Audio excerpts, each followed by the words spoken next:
میرے ہوٹل پر روزانہ رات 9 بجے ایک لڑکی آتی تھی۔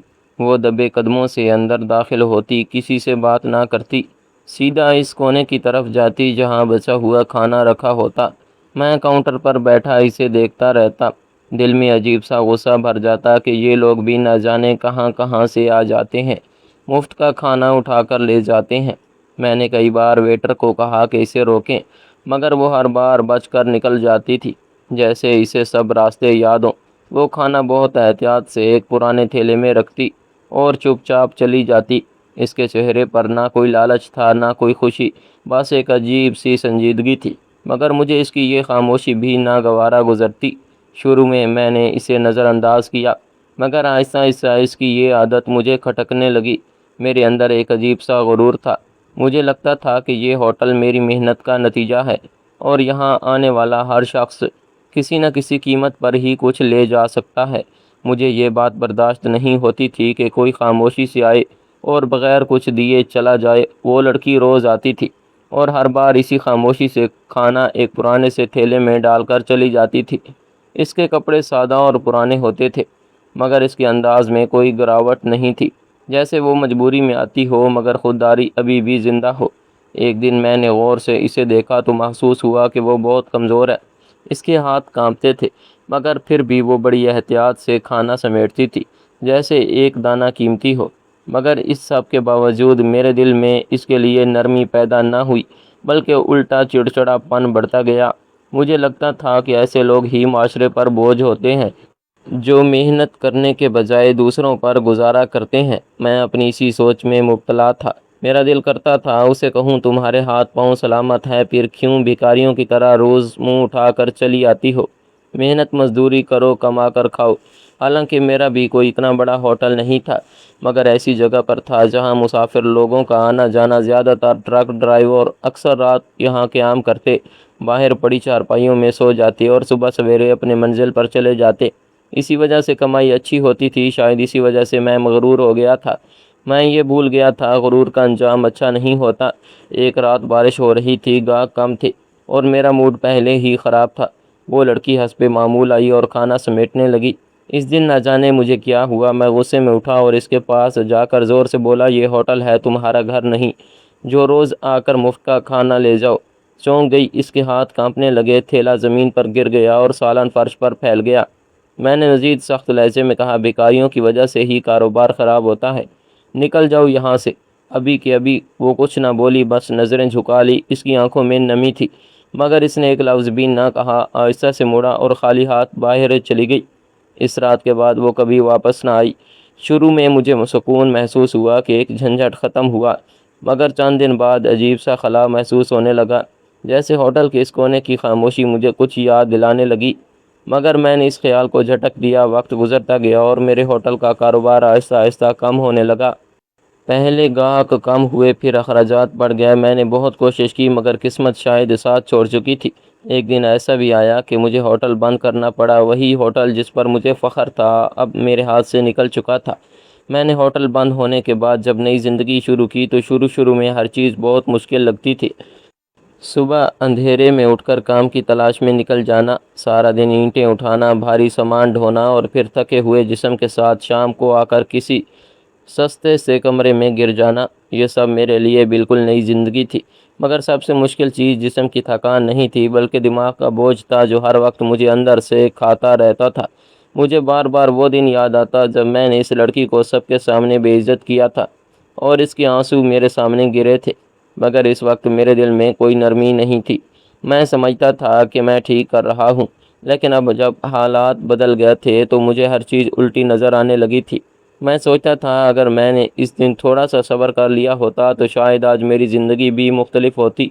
شروع میں خود کو تسلی دیتا کہ جو ہوا سو ہوا، مگر رات کو جب سب سو جاتے تھے اور میں اکیلا بیٹھا ہوتا تھا تو وہ منظر میرے سامنے آ جاتا، اس کا نظریں جھکا کر خاموشی سے جانا، اس کے ہاتھ سے تھیلے کا گرنا اور پھر اس کا خالی ہاتھ واپس لوٹ جانا۔ یہ سب چیزیں مجھے اندر سے توڑ دیتی تھی۔ میں کئی بار چاہتا تھا کہ کسی طرح وہ لڑکی مجھے دوبارہ مل جائے تاکہ میں اس سے معافی مانگ سکوں، مگر پھر میں سوچتا کہ شاید وہ مجھے کبھی معاف نہ کرے۔ مگر اتنا تو میں سمجھ گیا تھا، جب تک وہ لڑکی میرے ہوٹل سے کھانا لے جاتی تھی میرے رزق کام میں برکت تھی، شاید اس کے حصے کا رزق بھی مجھ سے جڑا تھا۔ جیسے اس نے آنا بند کر دیا، میرے رزق کے دروازے تنگ ہو گئے اور میں تقریباً سڑک پر آ گیا۔ شاید اللہ مجھ سے ناراض ہوا تھا، یہ سوچ مجھے اور زیادہ بے چین کر دیتی تھی۔ اسی بے چینی میں دن گزرتے گئے اور میں مزدوری کے کام میں خود کو زیادہ سے زیادہ مصروف رکھنے لگا تاکہ کم از کم ذہن تھوڑا سا سکون میں رہے۔ مگر جتنا میں کام کرتا اتنا ہی مجھے احساس ہوتا کہ زندگی کتنی غیر مستقل ہے۔ آج جو انسان اوپر ہوتا ہے کل وہی نیچے بھی آ سکتا ہے۔ میں نے اپنے ساتھ کام کرنے والے مزدوروں کو دیکھا، وہ بھی اپنی اپنی مشکلات میں جیتے تھے، مگر ان میں ایک چیز تھی جو میرے اندر نہیں رہتی تھی، وہ تھی سادگی اور قبولیت۔ وہ لوگ اپنی زندگی سے لڑتے نہیں تھے بلکہ اسے جیتے تھے۔ میں شروع میں ان پر بھی کبھی کبھی غصہ کرتا تھا، مگر آہستہ آہستہ میں نے ان سے بہت کچھ سیکھا۔ ایک دن جب ہم سب دوپہر کے وقت آرام کر رہے تھے تو ایک مزدور نے کہا، بھائی زندگی میں سب سے بڑی چیز عزت ہے۔ پیسہ آتا جاتا رہتا ہے مگر عزت ایک بار چلی جائے تو واپس نہیں آتی۔ اس کی یہ بات میرے دل میں اتر گئی، کیونکہ مجھے پہلی بار احساس ہوا کہ میں نے بھی کسی کی عزت چھین لی تھی اور پھر اپنی بھی کھو دی تھی۔ وقت کے ساتھ ساتھ میں نے اپنے رویے میں تبدیلی لانی شروع کی۔ میں لوگوں سے نرم لہجے میں بات کرنے لگا، کسی کی مدد کر دیتا تو دل کو سکون ملتا، اور میں نے یہ بھی محسوس کیا کہ جب انسان دوسروں کے لیے آسانیاں پیدا کرتا ہے تو اس کی اپنی زندگی بھی کسی نہ کسی طرح آسان ہونے لگتی ہے۔ مگر اندر کا پچھتاوا مکمل ختم نہیں ہوا تھا، وہ ہر وقت کہیں نہ کہیں میرے ساتھ چلتا تھا۔ کبھی کبھی ایسا لگتا تھا جیسے وہ لڑکی میری زندگی کے کسی کونے میں بیٹھی مجھے دیکھ رہی ہو اور کہہ رہی ہو کہ تم نے میرے ساتھ انصاف نہیں کیا۔ مگر پھر بھی وقت گزر رہا تھا اور میں اس وقت کو صرف جھیل رہا تھا۔ میں صبح سے شام تک اینٹیں اٹھاتا، پسینہ بہاتا اور رات کو تھکا ہارا کسی کونے میں بیٹھ جاتا۔ زندگی نے جیسے ایک دم پلٹا کھایا تھا۔ میں اکثر سوچتا کہ کہاں وہ وقت تھا جب میں لوگوں کو جھڑکے دیتا تھا، اور کہاں آج میں خود لوگوں کی نظروں سے بچ کر جیتا ہوں۔ مگر زندگی کسی کے لیے نہیں رکتی۔ سال گزرتے گئے اور میں اس نئی حقیقت کا عادی ہو گیا۔ ایک دن اچانک مجھ پر ایک جھوٹا الزام لگا دیا گیا کہ میں نے تعمیراتی سامان چوری کیا۔ میں جتنا بھی صفائی دیتا کسی نے میری بات نہ سنی۔ پولیس مجھے پکڑ کر لے گئی اور کیس عدالت تک پہنچ گیا۔ اس دن میں عدالت کے کمرے میں ہاتھ باندھے کھڑا تھا، دل میں خوف تھا اور آنکھوں میں بے بسی کہ اب کیا ہوگا۔ میں نے زندگی میں بہت غلطیاں کی تھی مگر یہ الزام سچ نہیں تھا۔ کمرہ عدالت میں خاموشی تھی، لوگ اپنی اپنی جگہ بیٹھے تھے، میں نے نظریں جھکا رکھی تھی۔ اچانک دروازہ کھلا اور جج صاحبہ اندر داخل ہوئیں۔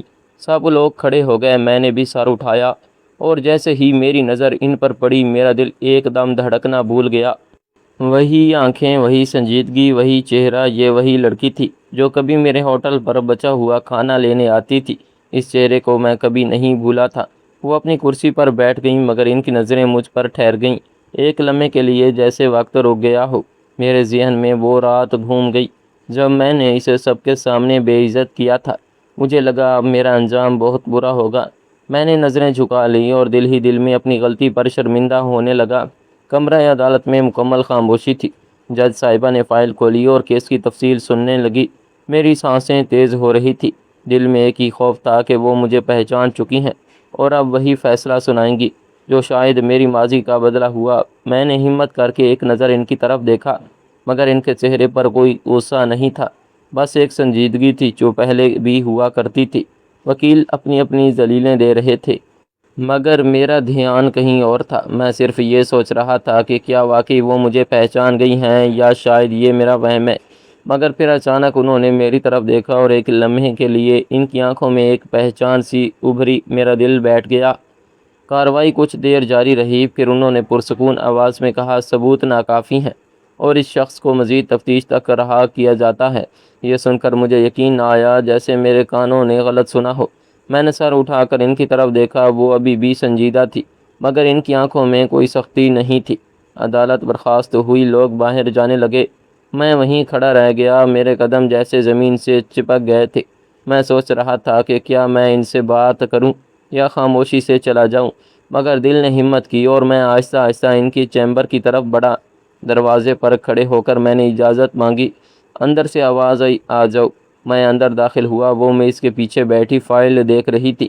میں کچھ لمحے خاموش کھڑا رہا، پھر ہمت کر کے بولا، مجھے نہیں معلوم آپ مجھے جانتی ہیں یا نہیں، مگر میں آپ سے معافی مانگنا چاہتا ہوں۔ انہوں نے فائل بند کی اور میری طرف دیکھا اور دھیمی آواز میں کہا، میں تمہیں پہچانتی ہوں۔ میرے لیے یہ الفاظ کسی بجلی سے کم نہ تھے۔ میں نے فوراً نظریں جھکا لی اور کہا، اس دن میں نے آپ کے ساتھ بہت برا کیا تھا، مجھے معاف کر دیں۔ میں اس وقت خود کو بہت بڑا سمجھتا تھا، مگر آج سمجھ آیا کہ انسانیت کیا ہوتی ہے۔ انہوں نے کچھ لمحے مجھے دیکھا، پھر بولیں، تمہیں معلوم ہے میں اس ہوٹل پر کیوں آتی تھی؟ میں نے نفی میں سر ہلایا تو وہ بولی، میں اس وقت قانون کی طالبہ تھی۔ میرے گھر کے حالات بہت خراب تھے۔ میرے والد بیمار تھے اور گھر میں کھانے کے لیے کچھ نہیں ہوتا تھا۔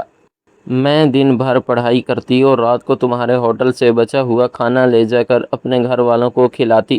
تمہاری ڈانٹ کے بعد میں نے وہاں جانا چھوڑ دیا۔ کئی راتیں ہم نے بغیر کھانے کے گزاریں، مگر میں نے ہمت نہیں ہاری اور اپنی پڑھائی جاری رکھی۔ میں بہت محنتی تھی، مجھے اسکالرشپ پر ایڈمیشن ملا۔ میرے والد نے مجھ پر بہت محنت کی، اگر تھوڑا بہت پیسہ ہوتا بھی مجھ پر خرچ کرتے، میرے پڑھائی اور کتابوں کے لیے جوڑ کر رکھتے تھے۔ اس لیے میں انہیں چاہتی تھی وہ بھوکے پیٹ سوئیں۔ میں اپنے ہوٹل سے کھانا لے جاتی تھی۔ ان کی باتیں سن کر میری آنکھوں میں آنسو آ گئے۔ مجھے اپنی حرکت پر شدید شرمندگی ہو رہی تھی۔ میں نے کہا، میں اس قابل نہیں کہ آپ سے معافی مانگ سکوں، مگر پھر بھی اگر ہو سکے تو مجھے معاف کر دیں۔ انہوں نے گہری سانس لی اور کہا، میں نے تمہیں اسی دن معاف کر دیا تھا جب میں نے خود سے وعدہ کیا تھا کہ ایک دن میں اس مقام پر پہنچوں گی جہاں انصاف کر سکوں، اور آج میں وہیں کر رہی ہوں۔ میں حیران تھا کہ جس لڑکی کو میں نے بے عزت کیا، وہ آج میرے لیے انصاف کا دروازہ کھول رہی تھی۔ انہوں نے مزید کہا، زندگی انسان کو بہت کچھ سکھا دیتی ہے۔ تم نے جو غلط کیا، مگر اگر تم نے اس سے سیکھ لیا تو یہی کافی ہے۔ میں نے سر جھکا کر کہا، ہاں میں نے بہت کچھ سیکھ لیا ہے۔ اب میں کسی غریب کو حقیر نہیں سمجھوں گا۔ انہوں نے ہلکا سا سر ہلایا اور کہا، یہی انسانیت ہے۔ میں چیمبر سے باہر نکلا تو مجھے لگا جیسے میرے کندھوں سے ایک بہت بڑا بوجھ اتر گیا ہو۔ میں نے آسمان کی طرف دیکھا اور دل ہی دل میں شکر ادا کیا کہ اللہ نے مجھے اپنی غلطی کا احساس دلایا اور اسے درست کرنے کا موقع بھی دیا۔ اس دن کے بعد میری زندگی کا رخ بدل گیا۔ میں نے مزدوری جاری رکھی، مگر اب ہر اس شخص کی مدد کرنے کی کوشش کرتا جو ضرورت مند ہوتا، کیونکہ مجھے معلوم ہو چکا تھا کبھی کبھی ایک چھوٹی سی مہربانی کسی کی پوری زندگی بدل سکتی ہے۔ تو دوستو، یہ تھی ہماری آج کی کہانی آپ کو کیسی لگی کمنٹ سیکشن میں لازمی بتائیں، اور اگر اچھی لگی ہو تو ویڈیو کو لائک اور چینل کو سبسکرائب لازمی کر دیں۔ ملتے ہیں کل ایک نئی اور دلچسپ ویڈیو کے ساتھ، تب تک کے لیے اللہ حافظ۔